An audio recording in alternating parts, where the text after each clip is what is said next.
Un homme vivant dans la rue a vu une dame âgée ayant du mal à porter plusieurs sacs lourds de 16 courses du supermarché. Bien qu'ayant très faim depuis plusieurs jours, il s'est proposé pour l'aider à rentrer chez elle. Le lendemain, la dame a remarqué quelque chose d'étrange dans son sac, et les agents de sécurité ont rapidement emmené le sans-abri pour l'interroger sur ce qui s'était passé. Les révélations de l'homme ont fait que tout le monde s'est excusé et a pleuré. Elias Rivera, un ancien ingénieur textile d'une quarantaine d'années, avait tout perdu 5 ans auparavant, non pas à cause d'une catastrophe naturelle, mais d'une tragédie personnelle et d'une faillite brutale de l'usine familiale, la manufacture Rivera. L'usine, fierté de son père, avait été rachetée par un investisseur sans scrupules et la fermeture avait coïncidé avec l'accident de voiture qui avait coûté la vie à son jeune fils. Pour Elias, perdre les biens matériels n'était rien comparé à la perte de son enfant et au sentiment de culpabilité qui l'avait rongé. Il avait dirigé une entreprise qui employait des dizaines de familles et se retrouvait maintenant dans la rue, portant sa honte comme un fardeau. Consumé par le deuil, sans foyer et sans plus aucun espoir, Elias avait cessé de se battre, s'éloignant de tout.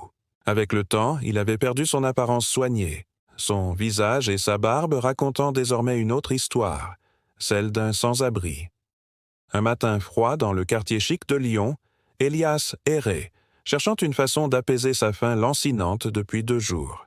Il arriva au parking du supermarché de luxe Le Gourmet lyonnais et s'assit, tendant la main par habitude. Presque personne ne le regardait. Soudain, il aperçut une dame âgée, Madame Clémentine Vauclair, une figure élégante luttant pour retirer 2 énormes paniers remplis de courses fines de son chariot. L'effort semblait trop pour elle, et un sac menaçait de tomber. Malgré sa fatigue et son horrible odeur, Elias se leva. « Puis-je vous aider, madame ?» demanda-t-il, sa voix rauque mais polie. « Oui, s'il vous plaît. J'accepte votre aide, mon brave homme, » répondit-elle.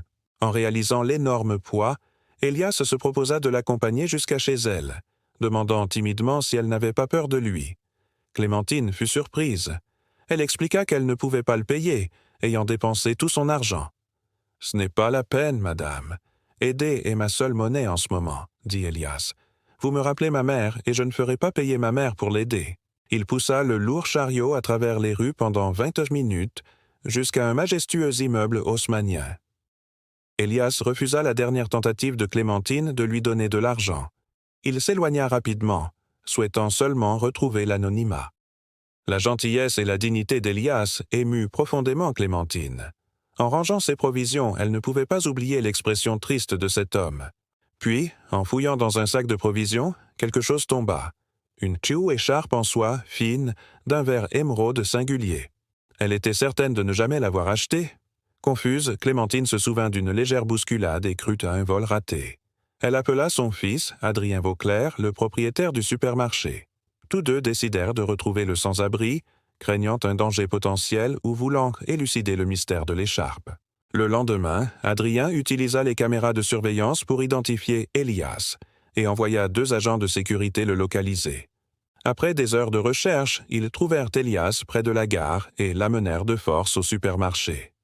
Clémentine fut indignée en voyant comment ils traitèrent le pauvre homme. « Arrêtez, immédiatement. Je n'ai jamais dit qu'il était un voleur » s'exclama-t-elle.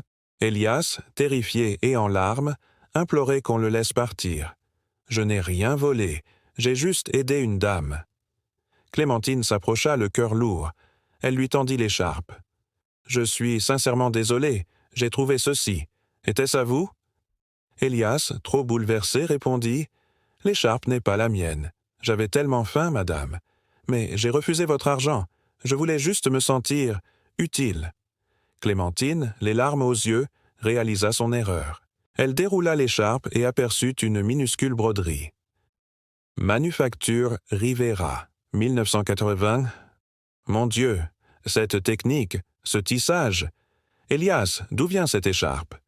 Elias la prit, reconnaissant immédiatement la signature artisanale de sa famille. C'est la signature de l'atelier de mon père, madame. C'était un cadeau qu'il avait fait pour la cérémonie d'ouverture de notre usine. Nous avons fait faillite il y a 5 ans. Clémentine s'effondra en larmes. Je l'ai acheté il y a près de 40 ans. C'était la première pièce que j'ai acquise quand j'ai lancé Vauclair Textile. J'ai toujours cherché le créateur. Votre père s'appelait Julien Rivera ?» Elias hocha la tête, sans voix, réalisant que le destin l'avait mis sur le chemin de la seule personne qui détenait un lien matériel avec son héritage perdu. Il fondit en larmes, racontant comment l'usine, et avec elle sa vie, avaient été démantelées par un homme sans conscience. L'étreinte entre Clémentine et Elias, devant un Adrien honteux et des agents silencieux, fut un moment de douleur partagée, une reconnaissance que les grandes réussites naissent souvent des petits artisans. Après un moment de silence, Clémentine prit la main d'Elias et lui demanda de revenir. Cette nuit-là, elle parla à son fils de l'histoire des Rivera. Adrien, indigné par la spoliation de l'usine d'Elias par l'ancien investisseur, appela immédiatement l'avocat de la famille.